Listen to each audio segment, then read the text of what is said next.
सभी व्यूअर्स का हमारे यूट्यूब चैनल लर्न डीप में स्वागत है। आज हम लोग वर्ल्ड ज्योग्राफी के नए अध्याय जिसमें अंतर्राष्ट्रीय तिथि रेखा एवं समय से संबंधित जितने भी वस्तुनिष्ठ प्रश्न हैं उन सभी वस्तुनिष्ठ प्रश्नों का हल देखेंगे तथा उन सभी कॉन्सेप्टों पर भी चर्चा करेंगे जिनसे एग्जाम में प्रश्न पूछे जा सकते हैं, बन सकते हैं। तो कॉन्सेप्ट सहित आज हम लोग समझेंगे। आज हम लोग इस तरह से इस चैप्टर्स को देखेंगे। इससे रिलेटेड आप अगर देखेंगे तो हर एक एग्जाम में, चाहे वो हाई लेवल का हो चाहे वो मिडिल लेवल का हो, आपको एक प्रश्न देखने को मिल जाता है। तो आज इस तरह से हम लोग समझ लेंगे कि आने वाला टाइम में चाहे आप कितना भी टफ एग्जाम दे रहे हो, आपसे प्रश्न का गलत ना हो पाए। देखा जाए, पहला प्रश्न है अंतर्राष्ट्रीय तिथि रेखा कहलाता है, क्या कहलाता है? 0 डिग्री अक्षांश कहलाता है या 0 डिग्री देशांतर या 180 डिग्री देशांतर? तो अंतर्राष्ट्रीय तिथि रेखा जो है वह 180 डिग्री देशांतर को हम लोग कहते हैं। यह 180 डिग्री देशांतर क्या होता है, इसे पहले हम लोग समझते हैं। इसे समझने के लिए पहले हम लोग को समझना होगा कि देशांतर किसे कहते हैं। हालांकि इसकी चर्चा हम लोग इससे पहले के क्लास में भी किए थे, लेकिन वहाँ पर बहुत सारे लोग हैं जो इस चीज़ को पूछ रहे थे कि अंतर्राष्ट्रीय तिथि रेखा में जो देशांतर का उपयोग होता है, वो देशांतर रेखा का जो उपयोग होता है वह देशांतर रेखा कैसे निकालते हैं और अक्षांश किस तरह निकालते हैं। तो उन दोनों को हम लोग यहाँ पर आज समझ लेते हैं। देखा जाए, यह पृथ्वी है जो गोलाकार है। तो पृथ्वी पर हम लोगों ने देखा था जो पृथ्वी का जो सबसे बाह्यतम वृत्त था वह क्या कहला रहा था, वह विषुवत रेखा कहला रहा था। और यही बाह्यतम जो बृहत वृत्त था, यह बृहत वृत्त जो था वह 0 डिग्री था। वह 0 डिग्री यानी मध्य में था, जिसे विषुवत रेखा या भूमध्य रेखा के नाम से जाना जा रहा था, जो पृथ्वी का सबसे बाह्यतम वृत्त कहलाता था। और इसी वृत्त के जस्ट जो सब उत्तर की ओर जाने पर कर्क रेखा था और ठीक उसके ऊपर जाने पर क्या हो रहा था, कोण का मान बढ़ता जा रहा था और अंततः एक बिंदु में परिणत हो रहा था। तो अक्षांश निकालने के लिए मुख्यतः इस तरह से एक क्या करेंगे, एक गोल फिगर यानी गोलाकार पार लेंगे चित्र को और उसके पूरब से पश्चिम पर एक क्या करेंगे, एक लकीर को खींच लेंगे और यह लकीर पर चांद जो प्रोटेक्टर होता है उस चांद को रखकर क्या करेंगे, यहाँ से कोण का निर्धारण करेंगे। यानी ये 0 डिग्री और ये मान लीजिए 180 डिग्री।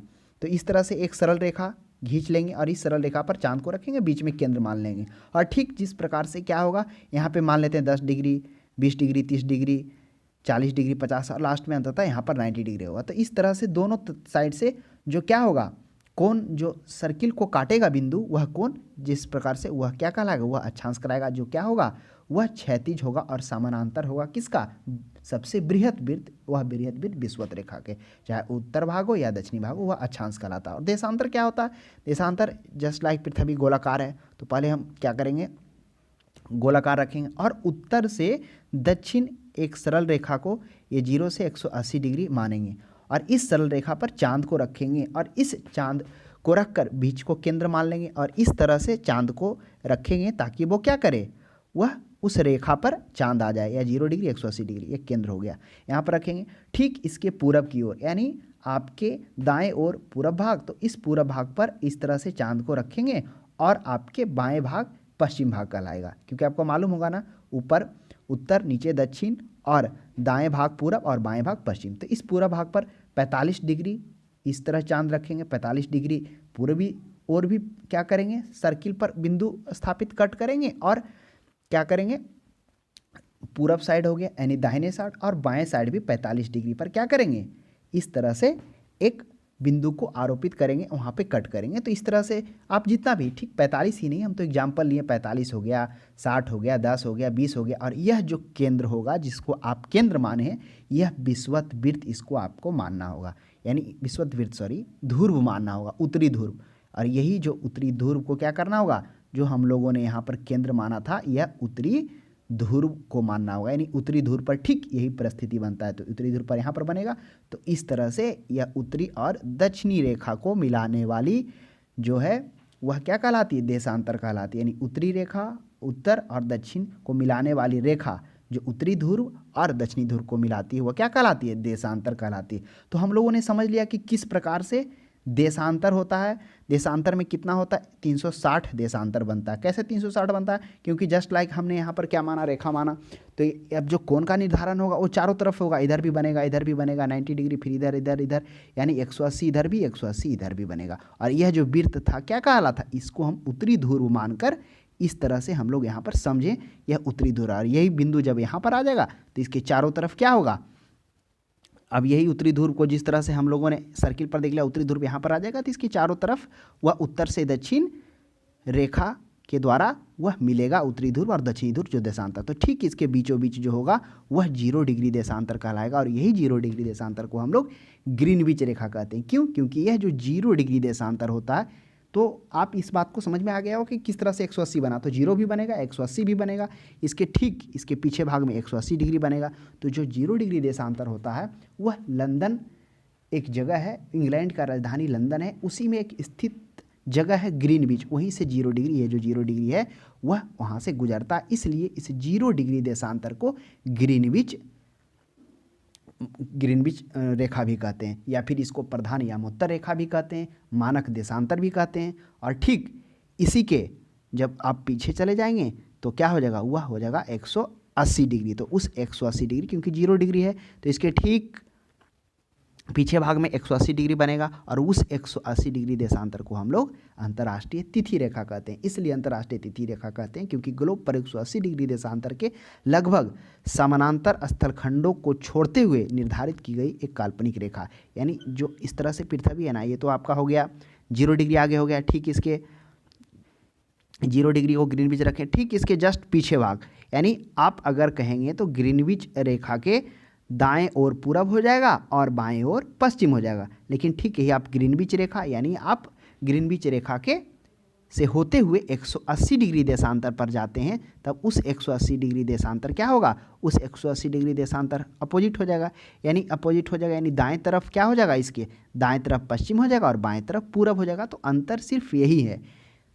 तो आप आगे बाद में देखेंगे कि किस तरह से ग्रीनविच रेखा के दाएं ओर जाने पर क्या होगा कि समय का मान बढ़ेगा और बाएं ओर आने पर ग्रीनविच के मान घटेगा। लेकिन वहीं आप क्या जाएंगे, 180 डिग्री देशांतर पर जाएंगे तो अगर आप दाएं ओर जाएंगे तो मान घटेगा और बाएं ओर आएंगे तो मान बढ़ेगा। तो अंतर सिर्फ इस वजह से क्योंकि यह क्या है, 0 डिग्री आगे है और ठीक इसके पीछे 180 डिग्री देशांतर है। और इस 180 डिग्री देशांतर को अंतर्राष्ट्रीय तिथि रेखा कहा गया क्योंकि यह 180 डिग्री देशांतर के लगभग समानांतर ही क्या किया गया है, वह रेखा खींचा गया है। हालांकि कुछ जगह यह दाहिने बाएं मोड़ा गया है, दाएं बाएं इसलिए मोड़ा गया है ताकि क्या हो सके, स्थलीय भागों का विभाजन ना हो सके और उस देश क्षेत्र के विभिन्न रहने वाले यात्रियों को कुछ स्थानों पर एक दिन का अंतर का परेशानी ना हो, इसके कारण।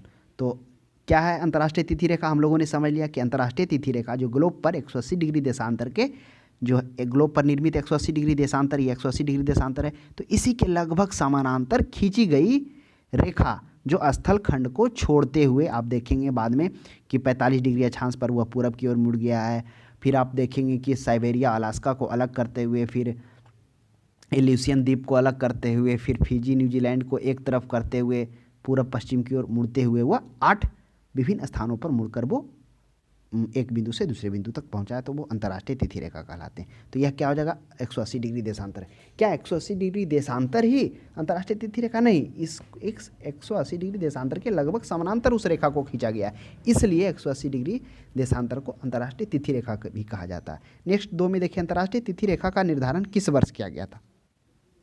तो हम लोगों ने अभी समझा कि 180 डिग्री देशांतर के जो देशांतर के लगभग समानांतर जो स्थल खंडों को छोड़ते हुए निर्धारित की गई काल्पनिक रेखा को अंतर्राष्ट्रीय रेखा कहा गया। और यह जो निर्धारण कब किया गया था, यह 1884 में किया गया था। 1884 ईस्वी में वाशिंगटन के संपन्न जो एक इंटरनेशनल मेरिडियन कांग्रेस में 180 डिग्री देशांतर को अंतर्राष्ट्रीय तिथि रेखा निर्धारित किया गया था। ऐसा इसलिए किया गया ताकि विभिन्न देशों के मध्य यात्रियों को कुछ स्थानों पर एक दिन का अंतर होने के कारण परेशानी ना हो, तो इसलिए इसे 1884 ईस्वी में निर्धारण किया गया कि उसी के समानांतर इस रेखा को भी खींचा गया। हाँ, ये कहना उचित नहीं कि 180 डिग्री देशांतर ही क्या है अंतर्राष्ट्रीय तिथि रेखा, नहीं, उसी के समानांतर लाया गया। आप देखेंगे बाद में कि बहुत सारे स्थलीय भागों पर समय के मान को सीमित रखने के लिए या एक क्षेत्र को दूसरे क्षेत्र से अलग करने के लिए तिथि रेखा को मोड़ा भी गया है।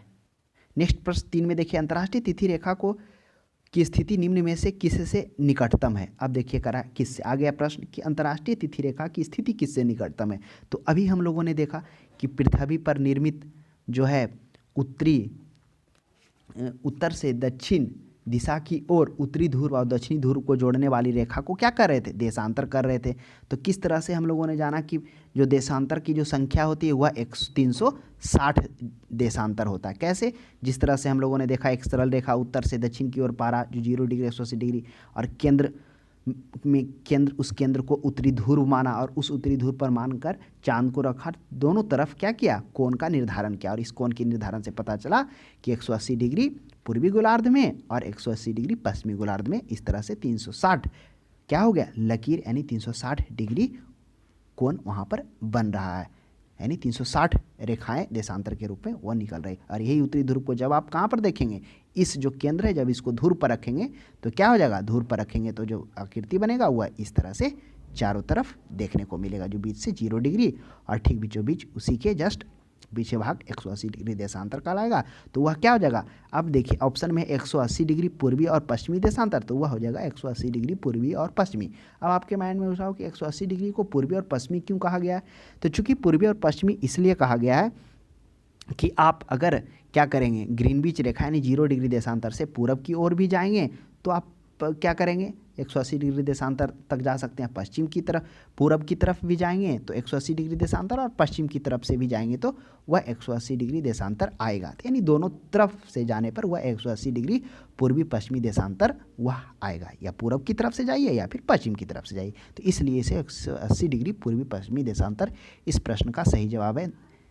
नेक्स्ट देखिए 4 में, ग्रीनविच से 180 डिग्री मध्याह्न काल्पनिक रेखा कहलाती है। अब देखिए ग्रीनविच क्या है, पहले ग्रीनविच समझेंगे। ग्रीनविच हम लोगों ने जाना जो पृथ्वी पर क्या है, 0 डिग्री यानी 0 डिग्री जो देशांतर है, देशांतर क्या था, जो उत्तर से दक्षिण दिशा की ओर उत्तरी ध्रुव और दक्षिणी ध्रुव को जोड़ने वाली रेखा को हम लोग देशांतर रेखा कर रहे थे। जो बीच से 0 डिग्री से गुजर रहा था उसे ग्रीनविच रेखा कर रहे थे, क्योंकि यह जो 0 डिग्री देशांतर है वह इंग्लैंड की राजधानी लंदन से एक स्थान है ग्रीनविच, उसके समीप से गुजरती है, इसलिए इसका नामकरण ग्रीनविच रखा गया। प्रधान यमोत्तर रेखा भी कहा जाता है, इसको मानक देशांतर भी कहा जाता है। तो ग्रीनविच से 180 डिग्री मध्याह्न काल्पनिक रेखा क्या कहलाती है।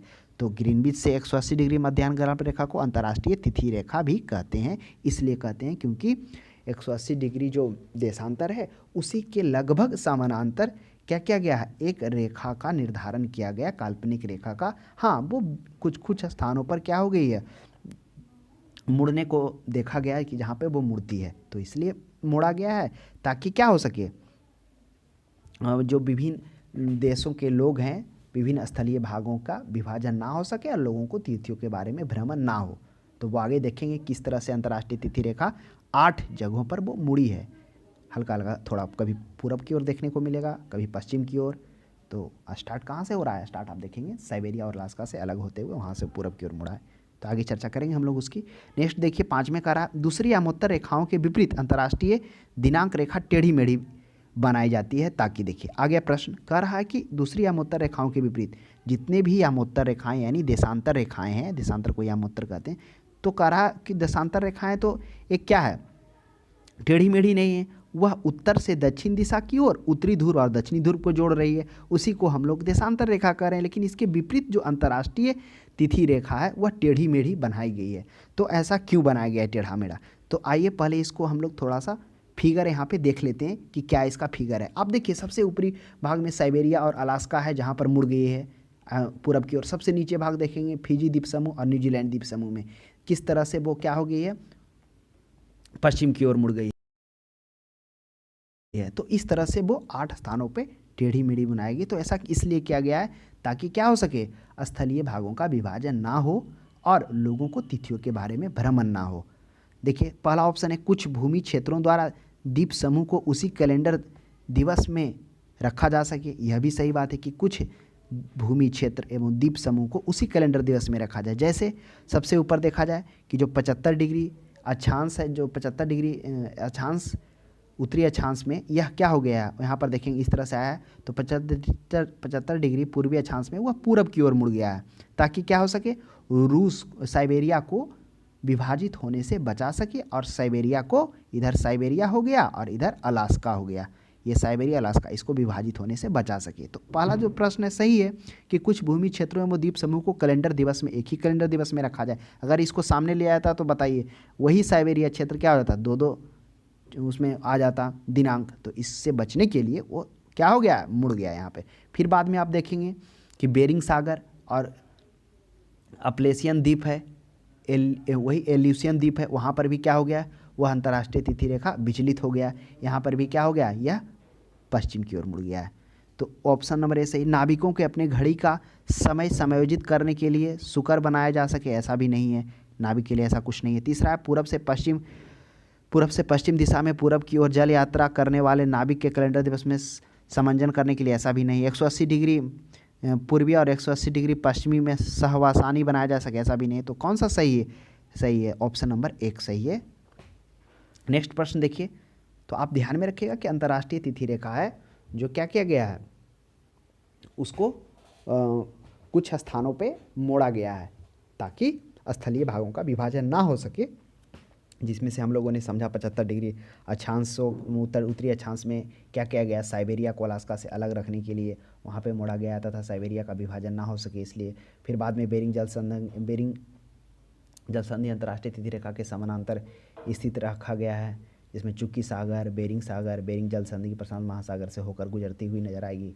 फिर आप देखेंगे कि फिजी द्वीप समूह एवं न्यूजीलैंड द्वीप समूह को विभिन्न भागों को एक साथ रखने के लिए क्या किया गया, वहाँ भी पूरब दिशा की ओर अंतर्राष्ट्रीय तिथि रेखा, क्योंकि यहाँ से स्टार्ट करेंगे तो यहाँ फिजी होगा, यहाँ न्यूजीलैंड होगा, तो इसको एक भाग में रखने के लिए थोड़ा पूरब की ओर मोड़ा गया है, फिर यहाँ से नीचे थोड़ा पश्चिम की ओर। तो क्या हो जाएगा, अंतर्राष्ट्रीय तिथि रेखा बिल्कुल सीधी नहीं है, क्योंकि इसका कारण क्या है, देखिए अभी हम लोग चर्चा किए कि अंतर्राष्ट्रीय तिथि रेखा बिल्कुल सीधी नहीं है, वह 180 डिग्री जो देशांतर है, जो 180 डिग्री देशांतर है उसके लगभग समानांतर है, यानी उसके लगभग लिखा गया है, बहुत सारा स्थान पर मुड़ा है। तो किसके कारण, कुछ देशों में विभिन्न भागों के दिन व समय को एक समान रखने के लिए। कैसे, जिस तरह से हम लोगों ने देखा कि 75 डिग्री जो उत्तरी अक्षांश है, उस उत्तरी अक्षांश पर क्या साइबेरिया का विभाजित होने से बचाने के लिए तथा अलास्का और साइबेरिया को अलग रखने के लिए वहाँ पर उस रेखा को, अंतर्राष्ट्रीय तिथि रेखा को यहाँ से चलते हुए पूरब की ओर मोड़ा गया, इधर साइबेरिया है और इधर अलास्का है। तो ऑप्शन नंबर सी पर्याप्त होगा। नेक्स्ट देखिए, साथ में कह रहा है कि उत्तरी प्रशांत महासागर में अंतर्राष्ट्रीय तिथि रेखा के विचलन का कारण क्या है। अब प्रश्न आ गया कि उत्तरी प्रशांत महासागर में अंतर्राष्ट्रीय तिथि रेखा का विचलन का कारण क्या है, तो वह है एल्यूसियन द्वीप समूह। तो उत्तरी प्रशांत में, तो पहले फिगर को समझिए, हम लोग थोड़ा फिगर देखते हैं। देखिए सबसे फिगर में देखिए क्या है, सबसे ऊपर में साइबेरिया है, उधर अलास्का है, तो वही आर्कटिक सागर से होते हुए जब वह अंतर्राष्ट्रीय तिथि रेखा क्या हो गई, वहाँ से पूरब की ओर मुड़ गई है 75 डिग्री उत्तरी अक्षांश से, ताकि साइबेरिया अलास्का को अलग रख सके। ठीक उसके नीचे जब आएंगे तो बेरिंग सागर होते हुए, वही बेरिंग सागर के नीचे में क्या है, वह एल्यूसियन द्वीप समूह है। तो उस एल्यूसियन द्वीप समूह में क्या हो गई है, वह अंतर्राष्ट्रीय तिथि रेखा वहाँ से पश्चिम की ओर मुड़ गई है। तो ध्यान में रखेंगे, बेरिंग सागर के जस्ट नीचे वहीं पर वह द्वीप है एल्यूसियन द्वीप समूह, तो वहीं पर उत्तरी प्रशांत महासागर में अंतर्राष्ट्रीय तिथि रेखा का विचलन का कारण क्या है, एल्यूसियन द्वीप समूह। ऊपर तो आर्कटिक सागर है और नीचे बेरिंग सागर के नीचे वही प्रशांत महासागर है, तो इसी कारण एल्यूसियन द्वीप के कारण है। नेक्स्ट 8 में देखेंगे, अंतर्राष्ट्रीय तिथि रेखा पर दिन के 12 बजे हो तो उस समय भारत का मानक समय क्या होगा। अब देखिए अंतर्राष्ट्रीय तिथि रेखा पर दिन का 12 बजा है, तो उस समय भारत का मानक समय क्या होगा। अब पहले समझना होगा कि मानक जो समय होता है वह क्या होता है। तो मानक समय है वह जो एक माना हुआ है, मानक समय किसी देश के मध्य से गुजरने वाली जो यामोत्तर देशांतर का माध्य होता है, यानी माध्य मतलब जो लगभग बीच से गुजरता है, उसी को लगभग माना जाता है सभी देश में। तो आप ध्यान में रखिए कि किसी भी देश का जो मध्य से, मान लेते हैं ये ग्लोब हो गया, देशांतर रेखा, तो किसी भी देश, चाहे जो जैसे प्रकार से भारत है, तो भारत का जो मानक समय रेखा क्या है, वह 82.5 डिग्री पूर्वी देशांतर। आपके माइंड में उठ रहा होगा क्या देशांतर सिर्फ 82.5 डिग्री भारत से गुजरा, बिल्कुल नहीं, क्योंकि भारत का अगर आप भौगोलिक स्वरूप देखेंगे तो वह 68 डिग्री 7 मिनट क्या है, पूर्वी देशांतर से 97 डिग्री 5 मिनट पूर्वी देशांतर के बीच में भारत का स्थिति बना हुआ है। लेकिन उसके माध्य में, यानी जो एक माध्य में गुजर रहा, उसको माना गया मानक समय रेखा, वह है 82.5 डिग्री। तो वही होता है कि किसी मानक समय किसी देश के मध्य गुजरने वाली देशांतर का माध्य होता है, तो जो लगभग बीच से होता है। तो वह जो देशांतर रेखा भारत का वह वही इलाहाबाद के कहाँ से, मिर्ज़ापुर से गुजरता है। तो यह भी ध्यान में रखेंगे। तो वही प्रश्न यहाँ पे कह रहा है कि अंतर्राष्ट्रीय तिथि रेखा पर दिन के 12 बजे हो। अब अंतर्राष्ट्रीय तिथि रेखा आप यहाँ पर ग्लोब पर आ जाइए। अंतर्राष्ट्रीय तिथि रेखा हो गया वही बीचों बीच हो गया, 180 डिग्री को ही हम लोग अंतर्राष्ट्रीय तिथि रेखा कहते हैं। तो अंतर्राष्ट्रीय तिथि रेखा पर दिन के 12 बजे हैं, मान लेते हैं 12 बजे। उस समय भारत पर मानक समय रेखा क्या होगा। अब आपको इस चीज़ को समझना होगा कि क्या अंतर्राष्ट्रीय तिथि रेखा के क्या होगा, पूरब की ओर आने पर समय का मान क्या होता है, पश्चिम की ओर जाने पर समय का मान क्या होता है। तो इस चीज़ को समझना होगा। तो पूरब की दिशा में आने पर समय का मान बढ़ता है और पश्चिम दिशा में समय का मान घटता है। ऐसा क्यों होता है, क्योंकि पृथ्वी पूरब पश्चिम से पूरब की ओर परिक्रमा करती है। और चूँकि जब वह परिक्रमा करती है तो वह एक चक्कर कितना 360 डिग्री लगाती है। एक चक्कर 360 डिग्री का कोण पूरा करती है कितना घंटा में, वह 24 घंटा में पूरा करते हैं। आपको मालूम होगा ना, पृथ्वी अपने अक्ष पर 23 घंटा 56 मिनट 4.09 सेकेंड में पूरा करती है, लगभग 24 घंटा में।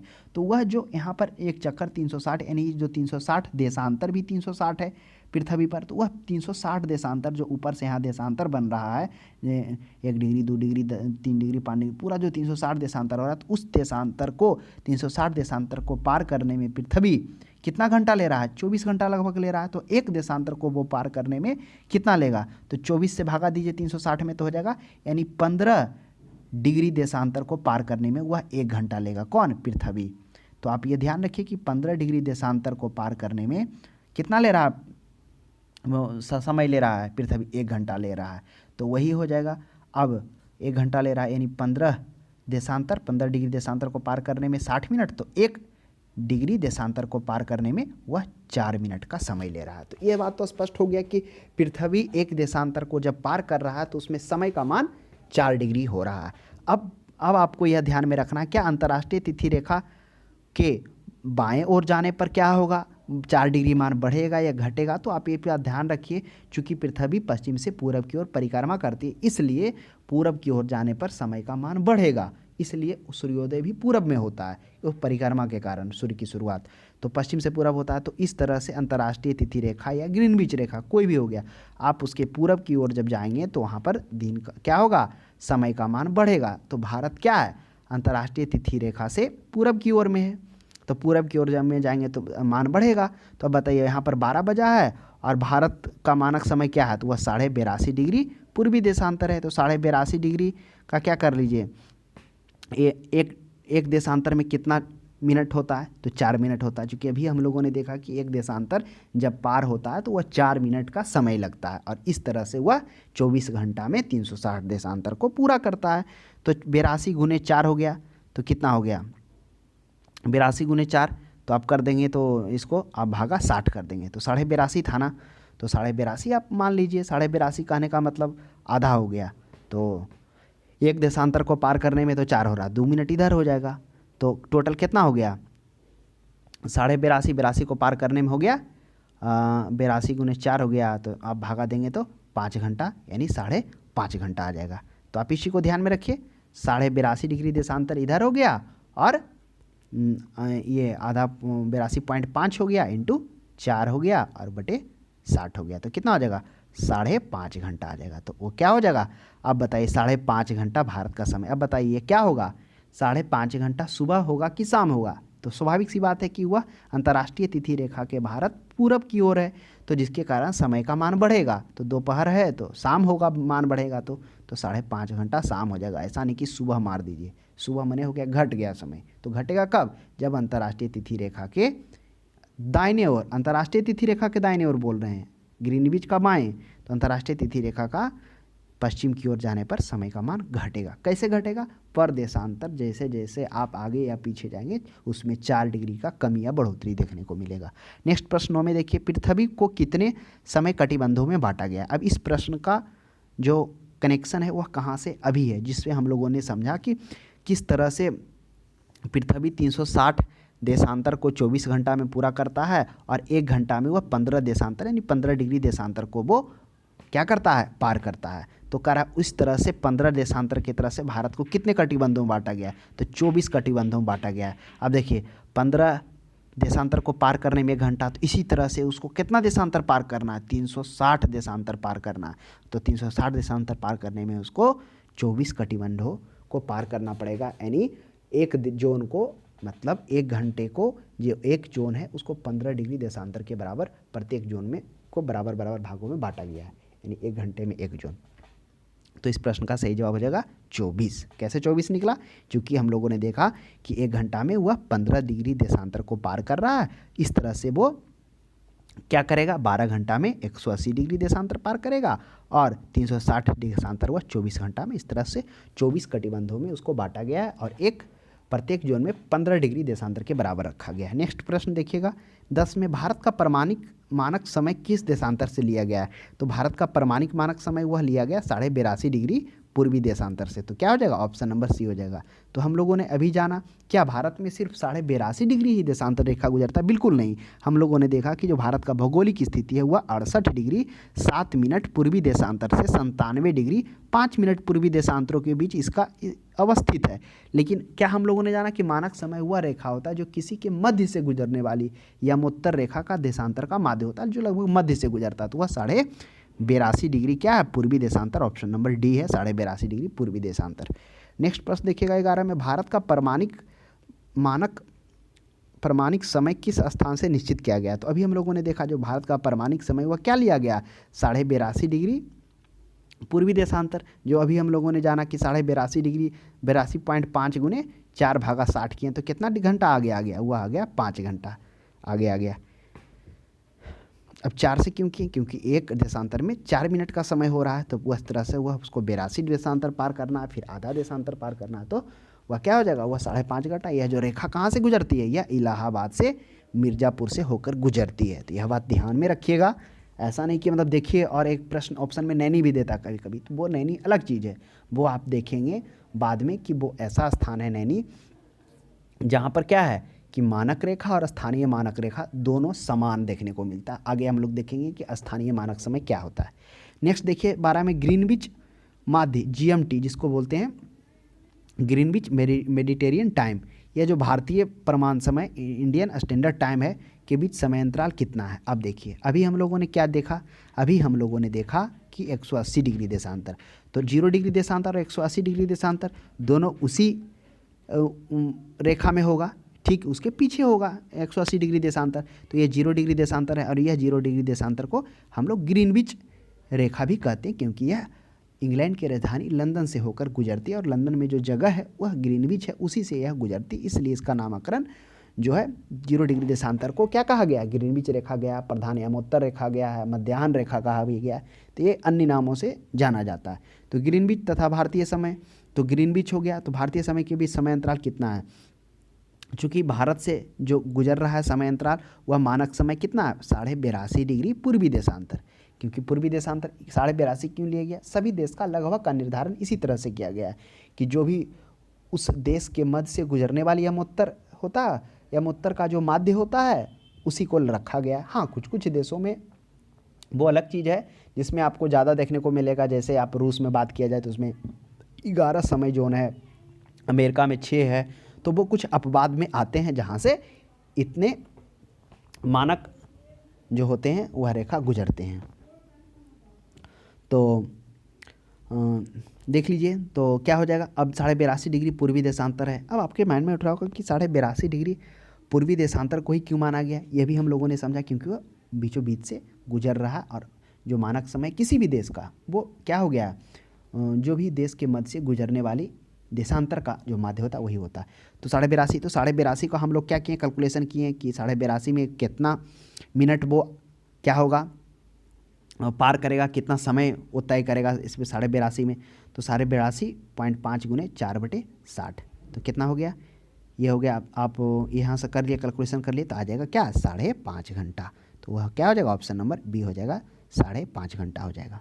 तो ध्यान में रखिएगा वह ग्रीनविच समय के समय अंतराल कितना है? हुआ 5.5 घंटा। अब आपके माइंड में उठ रहा होगा क्या दोनों से, ग्रीनविच टाइम से और GMT से, दोनों से क्या है हुआ 5.5 घंटा आगे है? तो हाँ बिल्कुल 5.5 ही घंटा आगे आप कैलकुलेशन करेंगे तो आ जाएगा। हाँ अंतर ये है कि ग्रीनविच से जो आप क्या होते हैं, इधर दाएं और उसका पूरब है और बाएं और पश्चिम है, लेकिन वही जो अंतर्राष्ट्रीय तिथि रेखा 180 डिग्री देशांतर के उल्टा हो जाता है, दाएं इधर चलाता है और बाएं इधर चलाता है।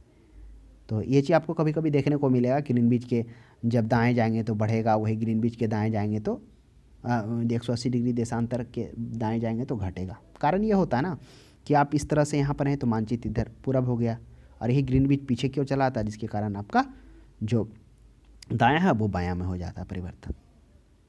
लेकिन ये बात हमेशा ध्यान रखना होगा, पूरब की ओर जाने पर बढ़ेगा और पश्चिम की ओर घटेगा। नेक्स्ट देखिए 13 में, निम्नलिखित में से किस स्थान का प्रमाणिक समय एवं स्थानीय समय लगभग एक समान है। अब आ गया ना प्रश्न कि प्रमाणिक समय और स्थानीय समय।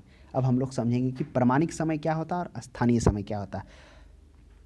देखिए प्रमाणिक या मानक समय, अभी हम लोगों ने देखा मानक समय किसी देश के मध्य गुजरने वाली या मुत्तर देशांतर रेखा का माध्य होता है। जिस तरह से भारत में क्या है, भारत देश से गुजरने वाला जो देशांतर माध्य है वह 82.5 डिग्री है, जिसके कारण क्या किया गया है, जिसके से समय का निर्धारण किया गया है। और ऐसा इसलिए किया गया जो स्थानीय समय की असुविधा को दूर करने के लिए संपूर्ण देश के लिए लागू माना जाता है, ताकि क्या हो जाएगा, स्थानीय समय में असुविधा ना हो सके। प्रत्येक देश का जो मानक समय होता है वह ग्रीनविच समय से आधे घंटे के गुणक के अंतराल पर आधारित होता है। अब स्थानीय समय तो क्या हो गया, प्रमाणिक समय हम लोगों ने समझ लिया, यानी प्रमाणिक समय या मानक समय वही हुआ जो क्या हो गया, किसी भी देश के मध्य से गुजरने वाली देशांतर रेखा। और स्थानीय मानक समय यह मुख्यतः जो होता है वह सूर्य के स्थान विशेष पर जो लंबवत चमकता है, यानी सूर्य के चमकने से संबंधित है, यानी सूर्य की छाया से। जब सूर्य क्या होगा, लंबवत होगा तो छाया कम पड़ेगी, यानी दोपहर होगा। जब शाम होगा तो छाया लंबी पड़ेगी। तो क्या है, उस सूर्य की स्थिति से स्थानीय मानक समय का पता लगाया जाता है। आप कह सकते हैं कि दोपहर होता है तो उस जगह पर क्या होता है, छाया क्या होती है, मतलब छोटी होती है, जो बिल्कुल सर के ऊपर होता है। और तो वह क्या होता है, यह जो स्थिति होती है दोपहर की स्थिति, क्या पूरे भारत में एक समान होती नहीं। तो क्या होगा, दोपहर अलग अलग मध्याह्न काल में अलग अलग समय पर होती है। जो हालांकि यह जो विशेष अंतर है वह पूरब में अरुणाचल प्रदेश और पश्चिम में गुजरात में ये देखने को मिला है कि जो सूर्य की लंबवत स्थिति रहती है वह एक समय नहीं रहती है, लगभग 2 घंटे का अंतराल है। तो जिसके कारण आप देख रहे होंगे कि जो पूर्वी राज्य है वह अलग मानक समय का मांग कर रहा है। तो यही हो गया स्थानीय मानक समय। तो ये जो है प्रमाणिक मानक समय, स्थानीय मानक समय एक समान आपको इलाहाबाद के नैनी में देखने को मिलेगा। यानी उस समय भी जो दोपहर होगा वह उस समय उसी समय से होगा जब क्या है, प्रमाणिक समय में 12 बजे रखा गया। और जो सूर्य की जो लंबवत स्थिति होगी वह भी उसी समय दोपहर में नैनी में, यानी दोनों मिलता रहेगा, उस समय मिलता है। क्लियर। तो आप आशा करते हैं ये प्रश्न समझ गए होंगे कि स्थानीय मानक समय क्या होता है। तो यह आप इतना ध्यान रखिए कि वह समय जो सूर्य के स्थान विशेष पर लंबवत चमकता है, यानी स्थानीय समय सूर्य की स्थिति से निर्धारित होती है। क्या होता है, स्थानीय समय सूर्य की स्थिति से, और स्थानीय मानक या प्रमाणक समय वह देशांतर से निर्धारित होता है। यानी सूर्य का लंबवत चमकेगा, यानी सूर्य के लंबवत से है, जिस प्रकार वो क्या होगा, मतलब उस सूर्य द्वारा डाली जाने वाली छाया जो क्या होगा, दिन के मध्य में यानी दोपहर में सबसे छोटी होगी, और जो शाम होगी उसमें लंबवत होगी। तो क्या हो जाता है, ये जो विभिन्न जगहों पर होता है वो दोपहर एक समय में नहीं देखने को मिलता है। यानी सूर्य की जो लंबवत होती है स्थिति वह जो सभी स्थानों पर है, खासकर भारत के गुजरात और पूरब में अरुणाचल प्रदेश पर एक समय में लंबवत स्थिति नहीं देखने को मिलती, लगभग इसमें 2 घंटे का अंतराल हो जाता है। तो बस यही अंतर है, और जो कि दोनों एक समान देखने को वो नैनी में मिलता है। नेक्स्ट प्रश्न देखिए, भारत के सर्वाधिक पूरब एवं पश्चिम में स्थित स्थानों का स्थानीय समय कितना होता है। भारत के सर्वाधिक पूरब एवं पश्चिम में स्थानीय समय में कितना अंतर होता है। अभी हम लोगों ने समझा कि स्थानीय समय क्या है। तो स्थानीय समय से हम लोगों ने समझा कि सूर्य द्वारा डाली जाने वाली छाया जो दिन के मध्य में सबसे छोटी होती है उससे। तो दिन में जो सूर्य के द्वारा डाली गई छाया सबसे छोटी कब होगा, यानी दोपहर में होगा। तो सूर्य का जो लंबवत स्थिति से है वो है, आप वो देखेंगे कि जो लंबवत स्थिति है, जो सबसे छोटी छाया है वह सभी स्थानों पर एक समय नहीं देखने को मिलती है। सबसे ज़्यादा अंतर वो आपको पश्चिम में गुजरात और पूरब में अरुणाचल प्रदेश में देखने को मिलती है, लगभग 2 घंटे का। तो वही ऑप्शन है 2 घंटे का। क्यों? क्योंकि वहाँ पर जब सूर्य जिस समय वो लंबवत होता है तो गुजरात में उस समय लंबवत नहीं देखने को मिलेगा, यानी उस समय सूर्य की जो छाया होगी वह सबसे छोटी नहीं होगी, यहाँ पर अंतर हो जाएगा, तो 2 घंटे का होता है। इसके कारण ना मांग उठ रहा है। अगर आप देशांतर से भी निकालेंगे ना तो 2 घंटा का ये आ जाएगा। अब देख लीजिए 67 डिग्री इधर देशांतर हो गया, कितना 67 degree 68 degree 7 minute, 68 degree 7 minute पूर्वी देशांतर से क्या हो गया 97 डिग्री 25 मिनट, तो अंतर 29 डिग्री का आया ना। अब 29 डिग्री में बताइए कितना घंटा का अंतर हो जाएगा।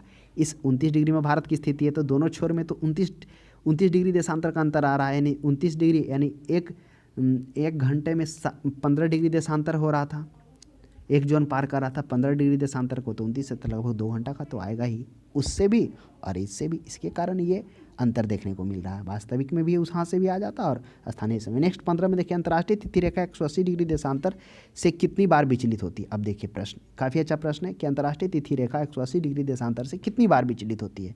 तो 180 डिग्री देशांतर रेखा क्या है, वो अंतर्राष्ट्रीय तिथि रेखा जो है वह 180 डिग्री के देशांतर 180 डिग्री देशांतर के जो लगभग समानांतर स्थल खंडों को छोड़ते हुए जो निर्धारित की गई है, यानी इस तरह से जो निर्धारित की गई है वही क्या है अंतर्राष्ट्रीय तिथि रेखा कहलाती है। वह 8 स्थानों पे विचलित होती है। तो आप इस फिगर को थोड़ा सा यहाँ पर देखिए किस तरह से ऊपर से नीचे आते हुए वह 8 स्थानों पर विचलित हुई है। नेक्स्ट प्रश्न देखिए 16 में अंतर्राष्ट्रीय तिथि रेखा 180 डिग्री यामोत्तर के अंतर से अंतर करती है जिससे कि वह कर है अंतर्राष्ट्रीय तिथि रेखा 180 डिग्री यामोत्तर से अंतर करती है जिससे कि वह अंतर करती है। अंतर तो बिल्कुल है क्योंकि 180 डिग्री देशांतर तो है ना, वह लगभग उसके समानांतर। आइए क्यों अंतर करती है। एक ही प्रशासन के अंतर्गत द्वीप समूह को विभाजित करने के लिए हमने अभी जाना कि 180 डिग्री देशांतर के जो समानांतर रेखा खींची गई है वह क्या है टेढ़ी, थोड़ा सा टेढ़ा किया गया, पूरब पश्चिम की ओर उसे मोड़ा गया है। इसलिए मोड़ा गया है ताकि क्या हो सके स्थलीय भागों का विभाजन ना हो और लोगों की तिथियों के बारे में भ्रम ना हो। जैसे हम लोगों ने देखा कि 75 डिग्री उत्तरी अक्षांश में साइबेरिया और अलास्का को अलग करने के लिए जोड़ा गया ताकि साइबेरिया का विभाजन ना हो सके। फिर आगे हम लोगों ने क्या देखा कि फिजी और न्यूजीलैंड द्वीप समूह के विभिन्न भागों को एक साथ रखने के लिए तिथि रेखा को पूरब दिशा की ओर मोड़ा गया। तो एक ही प्रशासन के अंतर्गत द्वीप को विभाजित ना हो, बिल्कुल सही बात है कि एक ही प्रशासन के अंतर्गत द्वीप समूह का विभाजित ना हो, इसलिए उसे क्या किया गया है थोड़ा पूरब पश्चिम की ओर मोड़ा गया है। तो वही है अंतर करती है। जबकि 180 डिग्री यामोत्तर रेखा तो क्या है सोझे पूरब से उत्तर से दक्षिण की ओर मिलाने वाली रेखा है। प्रशांत महासागर को 2 बार विभाजित करती है, ऐसा कुछ नहीं है। बेरिंग जल डमरू मध्य को विभाजित करती है, ऐसा भी नहीं है। एक ही प्रशासन के अंतर्गत बेरिंग जल डमरू मध्य को विभाजित करते हैं, ऐसा भी नहीं। हाँ, बेरिंग जल डमरू मध्य के नीचे आप देखेंगे तो क्या है वह एल्यूसियन द्वीप समूह है, जिसे क्या करती है उसे विचलन होने से वो मुड़ जाती है वहाँ पर कि कहाँ पश्चिम की तरफ। वही आप बेरिंग जल संधि से होते हुए इस तरह से आप देखेंगे, इस तरह से यहाँ से पूरा मुड़ा फिर यहाँ से पश्चिम, वही बेरिंग जल संधि की है और एल्यूसियन द्वीप समूह। एक ही प्रशासन के अंतर्गत भूभाग को विभाजित करे, बिल्कुल नहीं। इसी से तो बचने के लिए ना वो मुड़ रही, तो ऑप्शन नंबर 1 पर्याप्त होगा। नेक्स्ट 17 में देखिए किसी स्थान का स्थानीय मानक समय ग्रीनविच से 12 घंटे है तो वह स्थान कहाँ स्थित होगा। अब आप प्रश्न काफ़ी अच्छा है, क्या कह रहा है कि स्थानीय मानक समय जो है ग्रीनविच से 12 घंटे आगे। अब ग्रीनविच क्या है, आप मान लीजिए ग्रीनविच क्या है 0 डिग्री देशांतर है। 0 डिग्री देशांतर जो क्या है जो मध्य से होकर गुजर रहा है और इसी के मध्य के ठीक इसके पीछे वाले भाग में या इसी के पैरेलल में कहिए, पैरेलल ज़्यादा कहना होगा, 0 डिग्री के ठीक उसके विपरीत वाले भाग में 180 डिग्री देशांतर है। तो 0 डिग्री देशांतर और 180 डिग्री की 3D डायमेंशन बनता है ना, तो दोनों इसलिए हम दोनों को एक पैरेलल ही दिखाते हैं। हाँ, ये आपको माइंड में रखना होगा कि ठीक वो आगे है 0 डिग्री और उसके पीछे है 180 डिग्री। तो कह रहा है ग्रीनविच समय से 0 डिग्री ग्रीनविच 12 घंटे आगे, तो वह स्थान कहाँ होगा। अब बताइए 12 घंटे आगे होने का मतलब क्या हो गया, कितना देशांतर वो पार किया। हम लोगों ने अभी जाना कि 1 घंटा में वह 15 डिग्री देशांतर को पार करता है, तो 12 घंटा में वह 180 डिग्री देशांतर को पार करेगा, यानी 0 डिग्री से 180 डिग्री देशांतर वह पार करेगा। तो क्या होगा, आगे कर रहा है, पीछे कहता तो इधर हो जाता पश्चिम की ओर, आगे कर रहा है पूरब की ओर, तो क्या हो जाएगा 180 डिग्री पूरब हो जाएगा, ईस्ट हो जाएगा। ऑप्शन नंबर क्या हो जाएगा बी हो जाएगा। ऐसा नहीं बेस्ट मार दीजिए, आगे कर रहा है ना, चूँकि हम लोग जानते हैं कि 180 डिग्री देशांतर के पूरब की ओर जाने पर क्या होता है वह मान बढ़ेगा जो भी हो रहा है, और वही पीछे आने पर वो घटेगा। नेक्स्ट देखिए 18 में ग्रीनविच पर समय मध्याह्न 12 बजे है और पूर्वी देशांतर पर स्थित एक समय क्या होगा। अब कह रहा है ग्रीनविच का समय मध्याह्न 12 बजे है और 50 डिग्री पूर्वी देशांतर पर। अब देखिए मध्याह्न ग्रीनविच यानी ग्रीनविच पर 0 डिग्री देशांतर पर 12 बज रहा है। अब पूर्वी डिग्री देशांतर है तो 50 डिग्री देशांतर में कितना समय का मान बढ़ेगा। तो इसको क्या करिए 50 डिग्री देशांतर को 4 से भागा दीजिए, सॉरी 4 से नहीं, ये मतलब 4 से, ये तो 4 इसको 4 से गुना करिए और 60 से भागा दीजिए तो क्या हो जाएगा 6 कट गया, पंचों का पूर्वी देशांतर है ना तो पंचों का 20 हो गया। एक बार फिर से कैलकुलेशन हम लोग कर लेते हैं। 50 डिग्री पूर्वी देशांतर तो 50 डिग्री पूर्वी देशांतर तो कितना समय का मान हो गया 50 × 4 हो गया और बटे 60 हो गया। बिल्कुल सही है, वो भी सही था क्योंकि 50 डिग्री देशांतर और एक देशांतर में 4 मिनट का, तो ये इतना मिनट वो पार करेगा और कितना घंटा में करेगा तो वह हो गया पंचों का 20 यानी 6 घंटा 30 मिनट, 6 घंटा 20 मिनट, सॉरी 3 घंटा 20 मिनट। पंचों का 20 हो गया ना, 20 से 6 में भागा देंगे तो क्या हो जाएगा 6 × 18 और 2 बचा यानी 3 घंटा 20 मिनट आ गया। तो ऑप्शन नंबर बी हो जाएगा। 12 बजे के बाद 3 घंटा क्या हो जाएगा 3 बजेगा तो 3:30 होगा। तो ऑप्शन में अगर सुबह रहता तो सुबह नहीं 3:30 होता क्योंकि पूर्वी देशांतर है ना तो पूरब मतलब वो पूरब की ओर है तो पूरब की ओर ग्रीनविच से हम बढ़ते हैं तो समय का मान बढ़ता है, इसलिए मध्याह्न से साय होगा, बढ़ेगा तब। नेक्स्ट 19 में देखिए ग्रीनविच पर रात्रि 12 बजे हैं तो 30 डिग्री देशांतर पर स्थित काहिरा में क्या समय होगा। यह भी काफ़ी अच्छा प्रश्न है।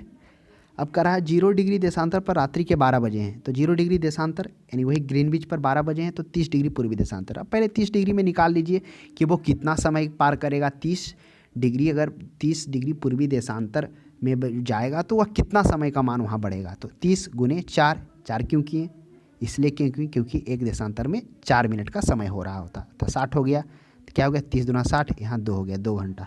तो 12 बजे के बाद 2 बजे क्या हो जाएगा रात्रि हो जाएगा क्योंकि पूर्वी देशांतर है तो बढ़ेगा समय का मान। नेक्स्ट 20 में देखिए 20 में कह रहा है पृथ्वी पर 2 स्थानों की स्थिति के अनुदैर्ध्य का अंतर 15 डिग्री है और स्थानीय समय में कितना अंतर होगा। तो पृथ्वी पर 2 स्थानों की स्थिति के अनुदैर्ध्य का अंतर 15 डिग्री है। तो अभी हम लोगों ने जाना कि 15 डिग्री का अंतर है यानी समय में 1 घंटा का अंतर होगा। कैसे अंतर होगा क्योंकि 360 देशांतर को पार करने में पृथ्वी 24 घंटा का समय ले रही थी। अब आप 360 देशांतर हम क्योंकि जब पृथ्वी अपने अक्ष पर घूमती है तो 360 डिग्री का कोण बनाती है यानी एक चक्कर पूरा करती थी, यानी एक चक्कर पूरा किया यहाँ से यहाँ तो एक सर्किल घूम गया 360 डिग्री पूरा कर लिया। और वह जो देशांतर यहाँ से जो बन रहा था सभी देशांतर, वह देशांतर की भी संख्या 360 थी। तो हम कह सकते हैं जैसे वह अपने पृथ्वी के धुरी पर एक चक्कर पूरा किया तो साथ में एक देशांतर को भी वो घूर लिया। इस वजह से हम 360 को 24 से भागा देते हैं। तब क्या हो गया कि 1 घंटा में वो 15 डिग्री देशांतर को पार करता। तो वही करा कि अनुदैर्ध्य का अंतर, अनुदैर्ध्य कहने का मतलब क्या हो गया, यह इस तरह से ऊपर से नीचे और क्षैतिज का था तो यह हो जाता विषुवत रेखा के समानांतर। तो अनुदैर्ध्य का रहा यानी उत्तर से दक्षिण दिशा की ओर मिलाने वाली उत्तरी और दक्षिणी ध्रुव, वही अनुदैर्ध्य का रहा है तो वह 1 घंटा हो जाएगा। नेक्स्ट 21 में देखिए यदि 2 देशांतरों के बीच समय के अंतर 2 घंटा 20 मिनट है तो देशांतर का अंतर कितना होगा। यह भी अच्छा देखिए, आप अगर समझ गए हैं अच्छे से कि देशांतर में किस तरह से पृथ्वी 24 घंटा में 360 देशांतर को पार करती है तो हर एक देशांतर को पार करने में वह कितना मिनट लेती है। तो आप कोई भी किसी भी तरीके से प्रश्न पूछे, समय से देशांतर निकाले पूछ दे या देशांतर से समय, सब बन जाएगा। 2 घंटा 20 मिनट है, बता लीजिए। अब 2 घंटा पार करेगा तो स्वाभाविक सी बात है 30 तो इधर ही हो गया। अब बताइए, अभी हम लोगों ने जाना था कि 1 डिग्री देशांतर पार करने में 4 मिनट लगता है तो कितना है 20 मिनट है तो 4 × 5 = 20 तो 5 देशांतर इधर कार्य करेगा तो 30 और 5 = 35 डिग्री देशांतर। अंतर्राष्ट्रीय दिनांक रेखा कहाँ से होकर गुजरती है। अब बताइए, अंतर्राष्ट्रीय दिनांक रेखा हुआ 180 डिग्री देशांतर के लगभग समानांतर गुजरती। लगभग इसलिए बोल रहे हैं क्योंकि क्या हो गया, विभिन्न भागों के स्थलीय भागों के विभाजन से बचने के लिए और लोगों को तिथियों के बारे में भ्रम ना हो इसके लिए कुछ स्थानों पर उसको मोड़ा गया। कितने स्थान पर, वह 8 स्थानों पर मोड़ा गया है। शुरू में आप देखेंगे साइबेरिया अलास्का को अलग करने के लिए, साइबेरिया के विभाजित होने से बचने के लिए वहाँ पर मोड़ा गया, किधर, पूरब की ओर। फिर आप देखेंगे कि बेरिंग जल संबंधी में जो एलिसियन द्वीप समूह है वहाँ पर पश्चिम की ओर मुड़ा गया। फिर आप नीचे देखेंगे फिजी और न्यूजीलैंड द्वीप समूह को एक द्वीप समूह में रखने के लिए क्या किया गया, वह पश्चिम की ओर मुड़ा गया। तो इस तरह से वह 8 स्थानों पर मुड़ती है अंतर्राष्ट्रीय तिथि रेखा। नेक्स्ट, ग्रीनविच किस देश में है? तो अभी हम लोगों ने देखा ग्रीनविच क्या है, वह 0 डिग्री देशांतर है। वह 0 डिग्री देशांतर इंग्लैंड की राजधानी लंदन में है। वहीं एक स्थान है ग्रीनविच, और उसी ग्रीनविच से वह रेखा 0 डिग्री देशांतर पार करती है, इसलिए उस 0 डिग्री देशांतर को ग्रीनविच रेखा भी कहते हैं। तो क्या हो जाएगा, इंग्लैंड हो जाएगा, यूके हो जाएगा। नेक्स्ट, जो एक देशांतर को पार करने में 2 स्थानों के स्थानीय समय के बीच अंतर क्या होता है? अब बताइए, 2 देशांतर को अभी हम लोगों ने देखा, आप एक देशांतर 2 देशांतर, अभी हम लोगों ने देखा कि एक देशांतर से दूसरे देशांतर एक देशांतर को पार करेंगे तो वह 4 मिनट का समय होता है। इसलिए कह रहा है कि 2 स्थानों के स्थानीय समय के बीच एक देशांतर को। 25 में अंतर्राष्ट्रीय तिथि रेखा के संबंध में निम्नलिखित में से कौन सा कथन असत्य है? असत्य कौन है? यह एक काल्पनिक रेखा, बिल्कुल सही बात है। हम लोगों ने जाना कि 180 डिग्री ग्लोब पर जो 180 डिग्री देशांतर है, लगभग उसके समानांतर स्थलीय भागों को छोड़ते हुए खींची गई रेखा को ही क्या कहते हैं, अंतर्राष्ट्रीय तिथि रेखा कहते हैं। तो यह काल्पनिक रेखा, बिल्कुल सही। बेरिंग सागर में यह पश्चिम की ओर मुड़ जाती है। अब देखिए, आप फोटो को यहाँ पर फिर से एक बार यहाँ पे देखिए कि किस तरह से बेरिंग शादी, आप यहाँ से 75 डिग्री अक्षांश पर क्या कर रहा है, वह पूरब की ओर मुड़ गया है साइबेरिया और अलास्का को अलग करने के लिए। फिर बेरिंग जल संबंधी के नीचे एलिसियन द्वीप समूह बेरिंग जल संबंधी की ओर किधर मुड़ गया, यह पश्चिम की ओर मुड़ गया, यह भी सही है। उसके बाद 75 डिग्री अक्षांश की रेखा पर यह पश्चिम की ओर मुड़ गया, तो बिल्कुल गलत। 75 डिग्री अक्षांश ये हो गया, और यह पश्चिम की ओर ना मुड़ के पूरब की ओर मुड़ा है, और पूरब की ओर मुड़ने से साइबेरिया और अलास्का का अलग हो गया और साइबेरिया का विभाजन से बच गया। तो ऑप्शन नंबर सी गलत है। न्यूजीलैंड एवं फिजी द्वीप समूह को एक साथ रखने के लिए वह दक्षिणी प्रशांत महासागर में पूरब की ओर मुड़ा, बिल्कुल सही बात है। अब फिजीलैंड एंड फिजी यहाँ पर हो गया, फिजी द्वीप समूह हो गया और न्यूजीलैंड हो गया। तो एक साथ रखने के लिए दक्षिणी प्रशांत महासागर में वह क्या हो गया, यहाँ से आप देखेंगे तो इस तरह से आ रहा था, फिजी यहाँ पर है तो इस तरह से पूरब की ओर मुड़ गया है। तो यह भी सही है, सी नंबर गलत है। नेक्स्ट देखिए 26 में, किस एक क्षण निम्नलिखित में से किस एक में घड़ी का समय अन्य 3 नगरों से समान नहीं? देखिए यूके जो है ये अभी क्या है, ग्रीनविच से 1 घंटा आगे है। पुर्तगाल भी ग्रीनविच से, लेकिन ये जो इथोपिया एडिस अबाबा है यह 3 घंटा आगे है। घाना भी 1 घंटा आगे है। तो इसलिए option number C Addis Ababa Ethiopia हो जाएगा। दक्षिण अफ्रीका का एक सबसे बड़ा 10वां बड़ा देश में आता है जनसंख्या में, हालांकि दूसरा आता है। बाकी जो सभी है ना, लंदन हो गया, लिस्बन हो गया, ये ग्रीनविच से कम समय अंतराल पर है। अन्य 3 से भिन्न, तीनों 1-1 घंटा के अंतराल पर आगे है, लेकिन ये ज़्यादा है, 3 घंटा। नेक्स्ट 27 में देखिए, ग्रीनविच में मध्याह्न एक जगह का स्थानीय समय 5 बजे साय है। मतलब ग्रीनविच का एक मध्याह्न में एक समय का स्थानीय समय 5 बजा है।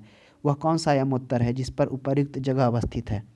अब बता दीजिए। ग्रीनविच में मध्याह्न है यानी दोपहर है, और एक स्थानीय समय में साय 5 बजा है, शाम मध्याह्न से आगे 5 बजा है, तो स्वाभाविक सी बात है वह पूर्वी देशांतर में होगा। 5 बजा है तो आप बात लिए 12 से 5 का घंटा हुआ, 3 घंटा हो गया, नहीं 5 घंटा हो गया। तो 5 घंटा में कितना देशांतर वो पार करेगा? अब 1 घंटा में 15 देशांतर, तब 5 घंटा में 15 75 डिग्री पूर्वी देशांतर हो जाएगा। नेक्स्ट देखिए 28 में, काहिरा का समय ग्रीनविच से 2 घंटा आगे है, तो वह स्थित है। अब बताइए काहिरा का समय ग्रीनविच से, तो ग्रीनविच 0 डिग्री देशांतर क्या हो गया, यहाँ पर हो गया पृथ्वी का 0 डिग्री देशांतर, इससे क्या है 2 घंटा आगे। 2 घंटा आगे का मतलब कई देशांतर, 1 डिग्री देशांतर में 4 मिनट, और हम लोगों ने जाना कि 15 डिग्री देशांतर को पार करने में 1 घंटा समय लगता, तो 2 घंटा 30 देशांतर, 30 डिग्री क्या हो जाएगा, पूर्वी देशांतर हो जाएगा, क्योंकि 2 घंटा आगे है, पीछे रहता तब होता पश्चिमी। नेक्स्ट 29 में देखिए, 2 शहरों के बीच 30 डिग्री नॉर्थ और 60 डिग्री ईस्ट में, और दूसरा शहर 30 डिग्री नॉर्थ और 80 डिग्री ईस्ट के बीच अंतराल है। तो कह रहा समय कितना होगा? अब देखिए हम समय का निर्धारण क्या होगा, अक्षांश से तो होता नहीं है, देशांतर से होता है। तो एक 60 डिग्री पूर्वी देशांतर, एक 80 डिग्री, अंतर कितना है 20 डिग्री का अंतर। अब 20 डिग्री में वो समय अंतराल कितना बदलेगा? चूँकि हम लोग जानते हैं कि 15 डिग्री में क्या होता है 1 घंटा होता है, तो 1 घंटा तो स्वाभाविक सी बात है बदलेगा, बच गया 5 देशांतर। अब बताइए 5 देशांतर में वो 15 देशांतर होंगे, बच गया 5 देशांतर। चूँकि 1 देशांतर को पार करने में 4 मिनट लगता है, तो 5 देशांतर को पार करने में कितना होगा, 4 पचे 20, 5 और 4 पचे 20, यानी 20 मिनट और बढ़ेगा, हुआ ना। जैसे 1 डिग्री देशांतर में 4 मिनट, तो 5 देशांतर है तो 20 मिनट और बढ़ेगा, तो हो जाएगा कितना, इधर हो गया 60 मिनट और 20 मिनट, तो 80 मिनट हो जाएगा टोटल। तो इस तरह से आशा करते हैं आपको समझ में आ गया होगा। अगर आप निकालने के लिए समझ गए हैं देशांतर किस तरह से निकलता है, कुछ हार्ड नहीं है, हल्का है, इसलिए 360 हम लोग लिख रहे हैं क्योंकि पृथ्वी अपना एक चक्कर 360 में पूरा करते हैं, और जब वो एक चक्कर पूरा करती है तो उसी चक्कर पर ध्रुव पर तो ही वह देशांतर अवस्थित है चारों तरफ। वो 360 रेखाओं की संख्या, अंतर्राष्ट्रीय देशांतरों की संख्या, इस वजह से हम कैलकुलेशन कर हर एक भाग का आसानी से हल निकाल पाते हैं। तो आशा करते हैं आपको यह भाग समझ में आया होगा, यह पाठ अच्छा लगा होगा। और आज से अब कहीं भी आप कोई भी प्रश्न देखें, अंतर्राष्ट्रीय तिथि रेखा या समय निकालना हो किसी भी देश का, तो आप अच्छा से और आसानी से कैलकुलेशन कर पाएंगे। तो आपको यह क्लास कैसा लगा कमेंट बॉक्स में ज़रूर बताएं। अगर कुछ इससे क्वेश्चन और क्यूरी हो आप अपना पूछ सकते हैं कमेंट बॉक्स में।